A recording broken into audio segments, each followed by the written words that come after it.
Hi everybody, I know it's been a long time since anything has gone up on this channel, and there's some good reasons for that and some bad reasons. Some not so much reasons at all, pretty much. Part of it is just general being lazy, part of it is, yes, there has been a lot going on in my personal life, and I thought that I would have time to dedicate to this channel more once again. And then, unfortunately, no, it turns out I kind of don't. So, anyways, I wanted to kind of create this short little mini-series, I guess you could call, on explaining stuff that's been going on. So I guess in a way, sort of making a story time series about everything that's been happening, you know? Because there has been a lot that's been going on in my life since December. And it's just been one thing after the other, it feels like. So, I'm not entirely sure what part of the story I want to start with.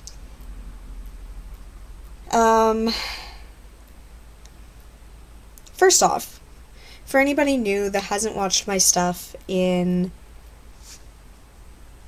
the stuff that I very first put out on this channel, which was years and years and years ago, when I just started doing more sitting down and vlogging type stuff. And one thing that you probably need to know about me is I've had a crazy long journey coming out of the closet when it comes to being transgender and getting that all going. So just be aware of that. Another part of the story is constantly getting sick lately so far. That's hopefully settled down now. Another part is having to deal with an unfavorable person at work. And now another part is changing work places, and just in general, because now I am changing workplaces, I feel comfortable in that I will be able to actually sit down and talk about what has been happening at work, because what's been happening at work is not okay. And while I was still there, I didn't want to say anything, and I probably, even when I talk about it, I'm going to end up changing names of people and everything, and I'm not going to ever say what company it is that I worked at. My friends know. I guess the best place to start right now is at the beginning. And by that, I mean, because it's been so sporadic whenever I do upload, and I mean very sporadic. I'll upload solid for a few months, and then I just will be gone for like half a year. I guess what I need to do is explain what I want this channel to be. And I am not looking for it to become anything. I am looking for it to be sort of more so an outlet. To just sit and talk. Whether people listen, I don't care. It's just more so to sit and talk and vent about certain things. That's one reason why we do have the Sunday Satanist podcast, is because I want it to be, I wanted that to be a thing where I get to sit with like-minded friends and we get to sit and rant and talk about religious type stuff. So that's one outlet. And I'll eventually get to explaining what's been happening on that front. I don't know when I'll get to that. This recording series is probably going to end up becoming a 3-4 part series, because I don't want them to get crazy long. I'll probably try and limit my talking to only about 20 minutes per episode. I don't want it to get dragged out and long like our Sunday Satanist podcast does. Sometimes we go on for hours. So for right now, I'm going to give you a background about myself, and then I'm going to probably start with what's been happening at the very start of when everything kind of shit started to hit the fan, which was back in November of last year in 2017. As you know, yes, I'm trans, and that was a long journey coming out. Maybe I should start explaining my coming out story, or should I leave that to a whole other episode later on down the line? I have no idea. But for the sake of this, I'll tell my coming out story another time.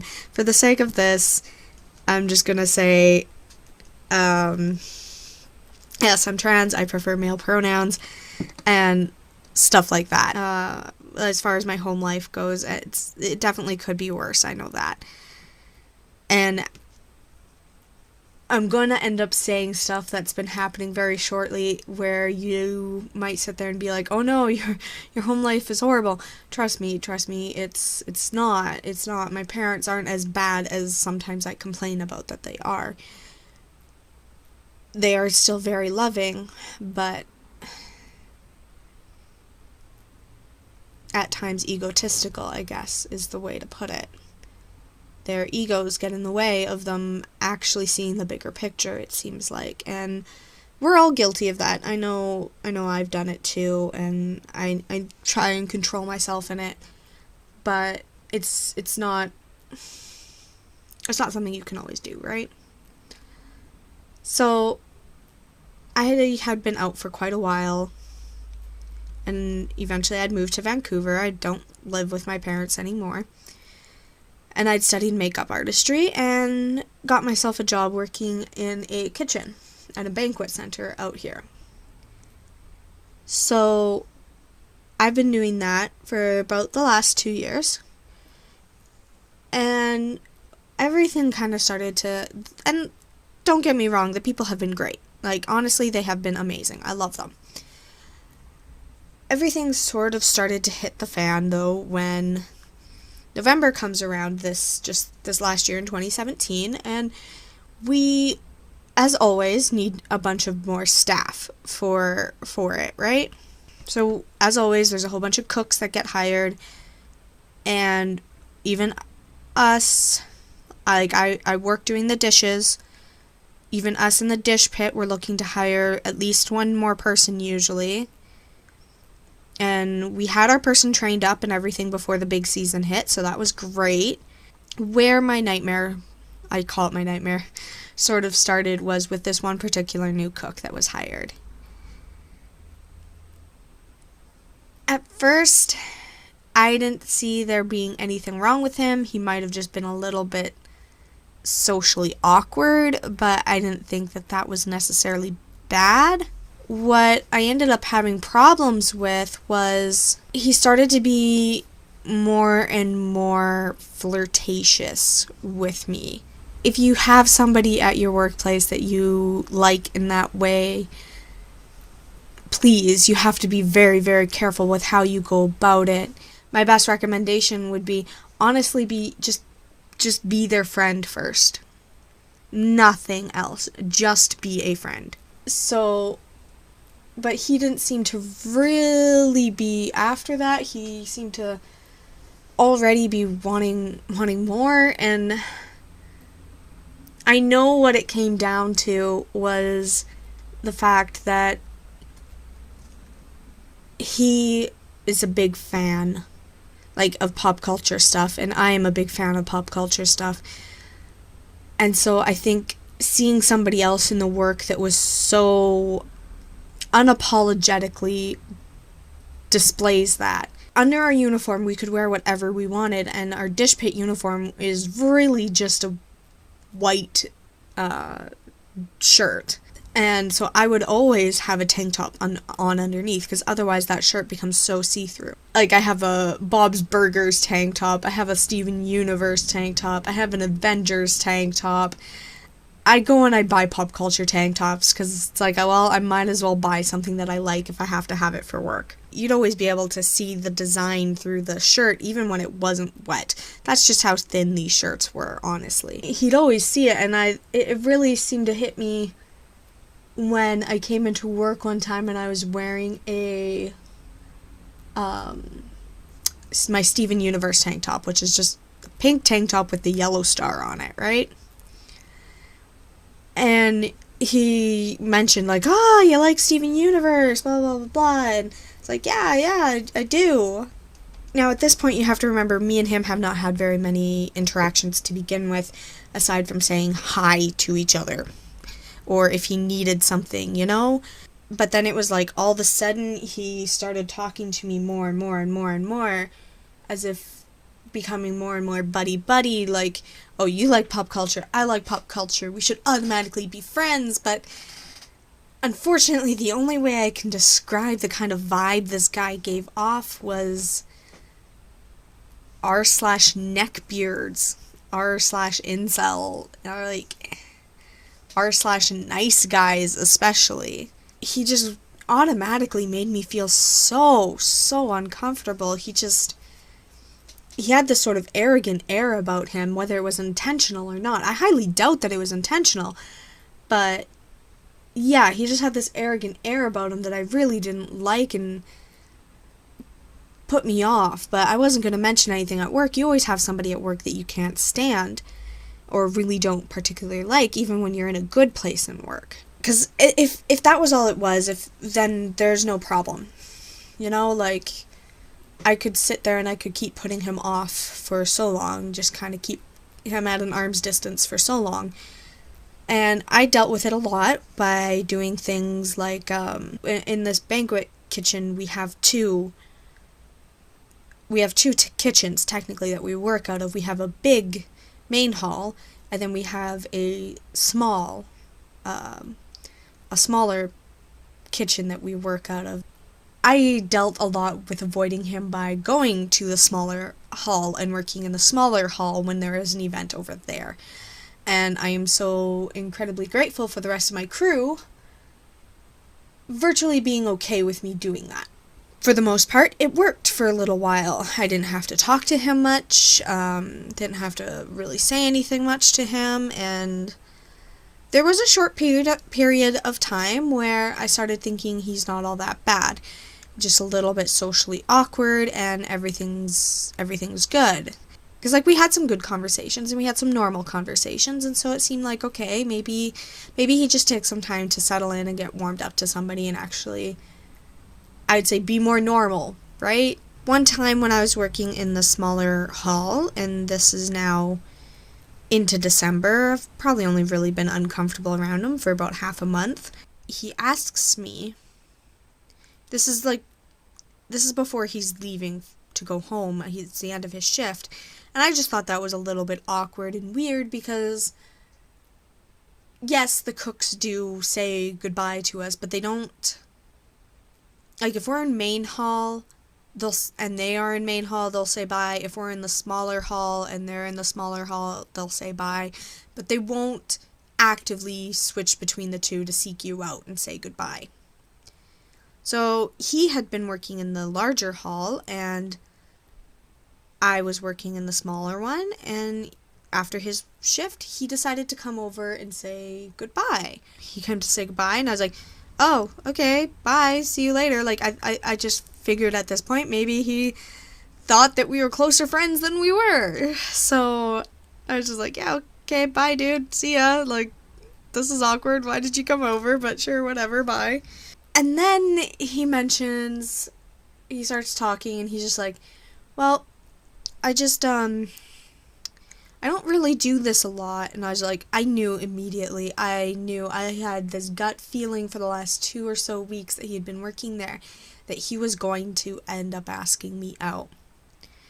And so as soon as he started saying like, oh, well, I don't really do this very often, I was like very tempted to just stop him and just be like, don't, please don't. It's going to be a no, and it's going to be very, very awkward from here on out. But I didn't, because I am not very confrontational of a person. I let him talk, and I let him go through his spiel of wanting to ask me out, and I pretty much, at this point, I was just like, you know what, as much as I hate that this is a trump card, I was like, I have a trump card in my pocket as to why nobody ever wants to fucking date me. And it wasn't like it was a secret. Pretty much everybody knew at work that I was out, so I was just straight up told them, I was just like, well, you know, I'm transgender, and as I am not gonna stay female if that's like if that's what you're asking out, I'm not going to stay like this. And he was just like, oh yeah, I know. And it didn't register with me at first what he was really saying.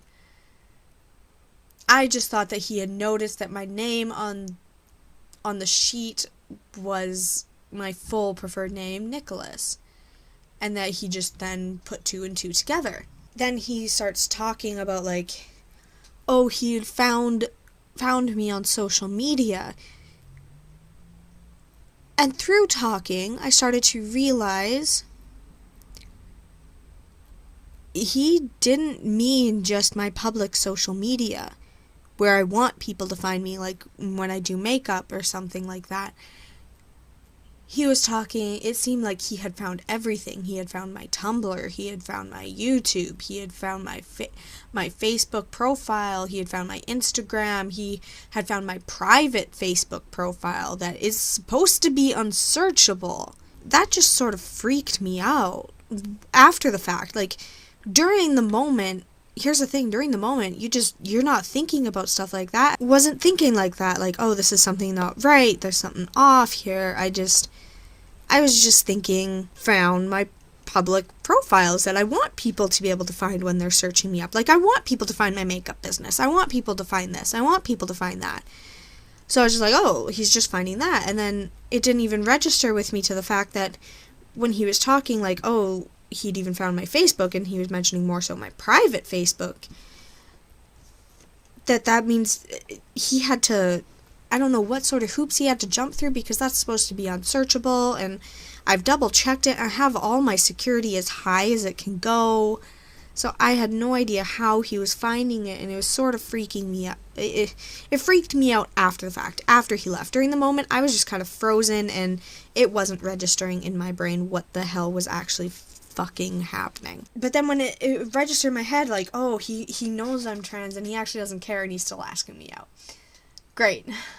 Now what do? Like, my trump card isn't working on this guy that I have zero mental or physical attraction to, and that kind of sort of sucks. I tell him, I was just like, well, maybe we can be friends, but I don't really want to date.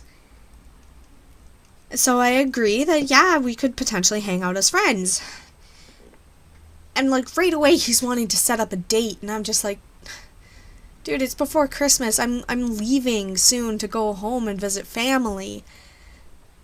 And then we're coming back, and we're going right back to work with New Year's, like, but he was so determined to meet up beforehand, and I was just like, that is so rushed. I feel like I have so much, like, I'm working almost every freaking day. But again, I very, very am horrible at articulating things in the moment. Once I have time to stop and think, I can think better of what I want to say, but when it comes to needing to say something right away, I just absolutely suck at it. I agree to some day, I forget what day it was, and then he decides to go. I don't know, it weirds me out, and it bothers me. I can't exactly explain why, but as much as I want guys to approach me and ask me out, at the same time, when it's an unwanted affection, it's very startling and very invasive, it feels like to me. And so that's why I always tell people, like, no, just become friends first. Become honest to true friends first before you ask people out. Unless you are in a situation where that's all you're looking for, like you're talking to people on a dating app. Well, of course, that's what you're there for. You're there for dating. But when it comes to in person, it's like, no, get to know that person first. Get to actually just know them first as a friend. So anyways, I had this date set up with this guy that I didn't exactly feel comfortable with. I had agreed to go to his apartment, and I don't know why I was stupid enough to do this. And at this point, ever since he had seen me wear my Steven Universe shirt, he had been ruining fandoms for me at the same time. Because he also seemed to be one of those fans that you try and avoid. He had made it so that I didn't want to watch Steven Universe, in all honesty. And then what made it even worse, and I'm glad I got through this. I'm back now. I can watch Steven Universe again. I just try and not talk to him about it and try and avoid him. But for a while there, I couldn't watch it. And he had come up to me before can't remember if it was before or if it was after. It was before. It was before asking me out, yeah. He had come up to me wanting to talk because I'm really freaking into the Gorillaz, especially now that they're doing stuff again. And he had come up to me and asked me, so if I wanted to get into the Gorillaz, how do I get into the Gorillaz? And part of me just wanted to say, you fucking listen to their music, idiot. Like, there's no how to. I still sort of end up regretting getting him into that. I knew right off the bat why he was getting into the Gorillaz. It wasn't because he wanted to get into the Gorillaz. It was because I was into the Gorillaz. He was getting into it for me. He wasn't getting into it for himself. He was getting into it for me. Don't ever do that. Do not ever get into something for somebody else. Do it for yourself, and that's it. Just for yourself. I had that worry in my head, is just like, oh, is he going to constantly now be talking to me about the Gorillaz, and I'm not going to want to be a part of the Gorillaz fandom, because it's going to be in my face, having one of those fans that I can't avoid. When it's on the internet, at least I can avoid them. I don't have to look at their posts. I can avoid those types of fans, but when it's right in your face and that's somebody that you work with, you can't really avoid them all that much. And he would constantly want to talk about the lore and want to talk about theories and blah blah blah blah, which there are moments when I like doing that sort of stuff, but it was constant. That was the premise of one of the things that he said that we could do on the date, was talk about the Gorillaz lore. And here's the thing, even when he asked me out, I asked him to specify. I was just like, well, are you wanting to hang out as a friend, or are you wanting this to be something more? And here's another thing I say don't ever do. He immediately sort of started to backpedal and just be like, oh, well, I just wanted it to be, we can hang out as friends and see if anything happens. No, that is not what you wanted. You wanted it to be an actual date. And in all honesty, guys, if there's any guys out there listening to this, if you ask somebody out and you're wanting to actually date them, don't backpedal and say, oh, just be friends and see where it goes. Because everybody out there that's getting asked out knows exactly what the fuck that means. It means you want to date. That means you want to date. So just own it. Own it that you are asking them out on a date. I had a panic attack right there at work after he had left. It would not be the last time I would have a panic attack thanks to this guy. Now, this is on me because of me not being confrontational and forward, which I really, really need to try and practice on, but let's just say there's been moments in my life in the past where being confrontational and very forward about what I want has not ended in a very good place.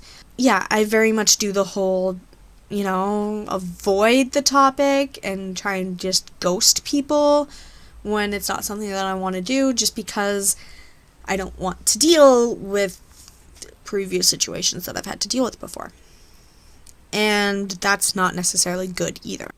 Eventually the day came and I was just like, you know what, the day before we were supposed to meet up was there, and he was all like talking to me about, me coming over. And at this point I honestly was sick. I had gotten sick, and I told him, I was just like, you know what, I'm really not feeling good. I'm really sick. Like, I got this bad cold and I just need to sleep.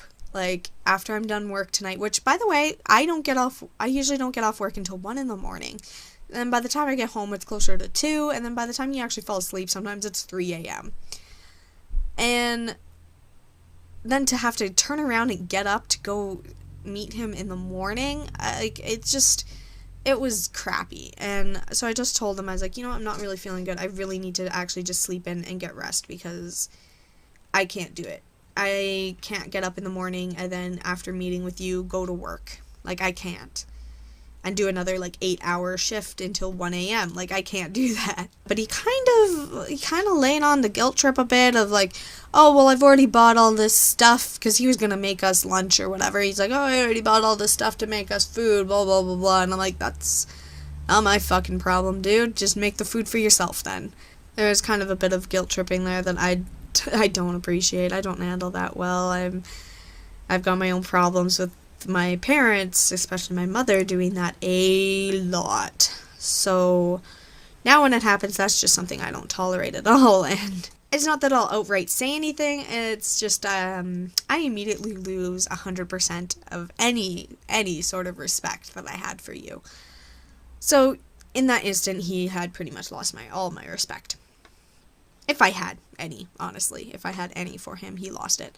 Anyways, and he tried to set up another time. He's just like, oh, well, maybe we can meet up on, like, this date or whatever, like, quickly before you go. And I was just like, you know what? Like, I'm leaving in a couple of days to go home for Christmas. How about no? Like, how about we just wait to see if it maybe can happen after I get back? Which, granted, I should have just said, like, no, you know what? I really don't feel comfortable. I don't want to meet up with you at all. But again, I'm not very confrontational, so I just kind of keep putting it off and keep pushing people to the side and hoping that they get the hint. Pro tip to anybody out there like me, if they are socially awkward, they won't get the hint. Be straightforward with them. Unlike me. Now, around this time, at the same time, I was dealing with the anxiety of, in general, going home for Christmas, because that opens up its whole other can of worms with my parents not exactly being 100% accepting of me, and my mom's a little better than my dad, but they're both kind of shitty about it. I'm tired of grinning and bearing it and being driven to panic attacks because the previous Christmas, it was just all panic. The entire time I was home, I was just panicking and crying every night. And I was tired of that. I was just like, I shouldn't have to put up with that. I shouldn't have to deal with that.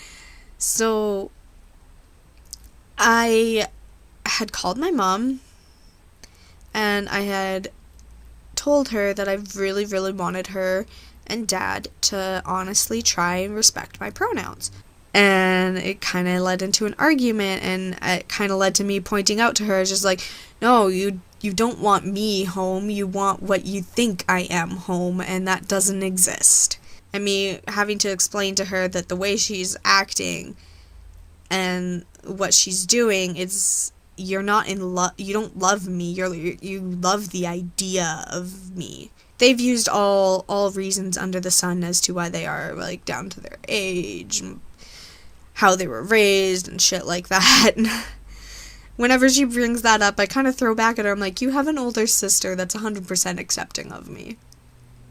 Like, my aunt is amazing. And I talk to her a lot. Not as much now, but especially when all this stuff was going down, I asked for so much advice from my aunt on how to deal with it, because it's her little sister, so I thought, well, maybe she has some sort of idea or can help me get through to her in some way, and good lord, did my aunt try.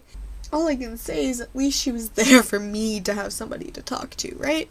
I talked to her a lot, but when I had this argument with my mom about it, I was just like, well, I'm tired of this, Mom. I shouldn't have to come home and panic all the time, and it's like, if I'm coming home, I'm gonna be correcting you. And see, here's the thing, I'm blanking on exactly what was said between the two of us just because I don't think I want to remember. I remember at one point when I was talking to her about my aunt, her saying, well, do you just want to go and spend Christmas with them? And it wasn't in a, would that be better for you kind of tone of voice. It was the tone of voice where the person seems to be guilting you, that it's bad that you want this.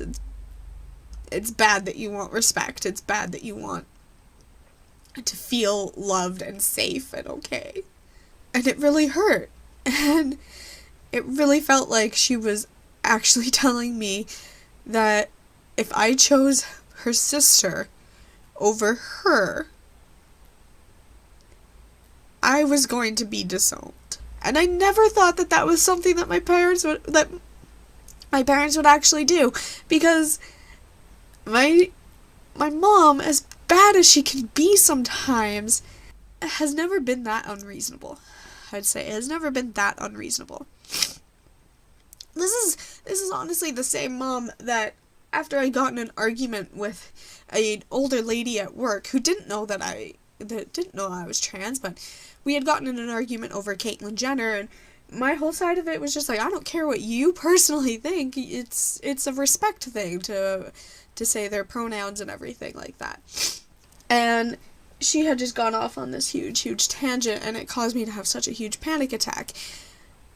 And so then by the time I got home from work, all I could do was sit and curl up in a ball and cry. And it was this...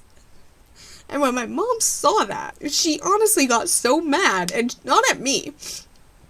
She got so mad. She was just like, I wish I could have been there. I wish I could have shouted at her, just be like, well, because she akined it to me being transgender is something that I can't help, that I can't change, which is true. It is, for lack of a better phrase, it is like a mental condition, and the treatment ends up being transitioning.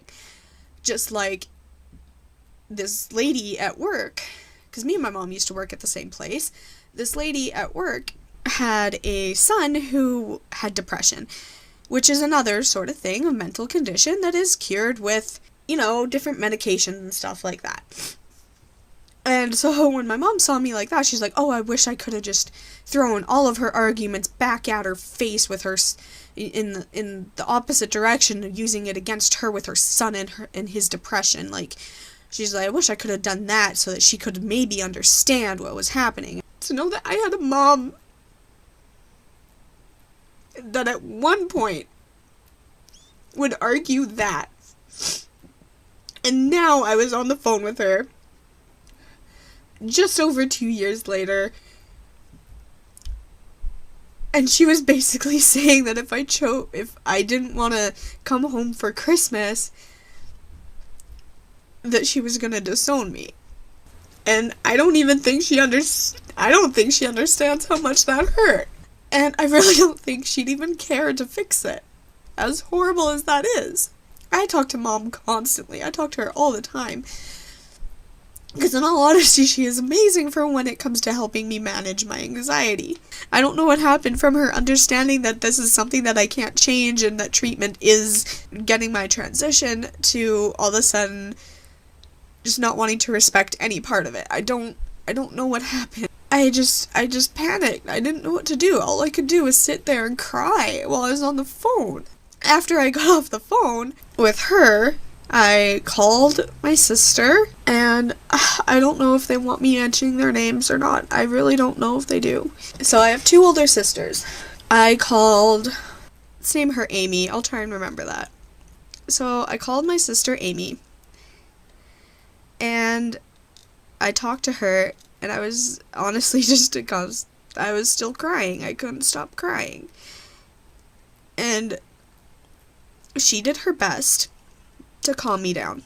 I know this is a little bit of a cliffhanger, but this is going to be the end of the first part, because I've probably been talking for about 40 minutes now, and I wanted to keep these shorter. I'm so sorry. So I'm going to leave this here, and I will pick up once again with what has happened with me in part 2, a plan that my sister came up with, and then my Christmas vacation and me eventually getting back. So I'll see you next time. And remember, everybody, always sparkle like a fairy vomited on a unicorn. Thanks. Bye.